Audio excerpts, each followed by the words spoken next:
Since anxiety is fear-based, meaning you can't behave anxiously unless you are afraid of something, you need to understand and address your fears to overcome anxiety issues. With that in mind, there are two kinds of fears. Core fears, which are the base threats you believe could cause you harm or unpleasantness, and secondary or feeding fears, which are the fears that feed into core fears. There are many core fears, and there are many feeding fears. We explain many of these fears in Chapter 7 in the recovery support area. As you discover each core fear that triggers your anxiety, you will also discover many feeding fears that activate your core fears.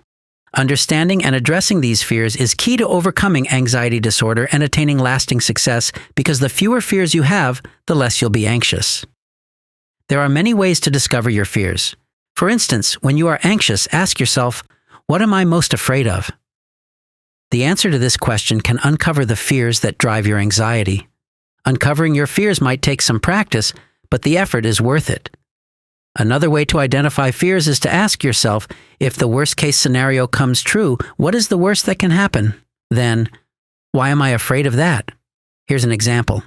I used to be deathly afraid of panic attacks. When I drilled down to discover the core fears associated with my fear of panic attacks, one fear was uncontrollable, never-ending panic, which meant endless long-term suffering.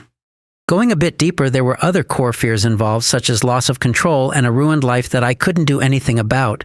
Some people might also include the fears of death and dying and being embarrassed and rejected.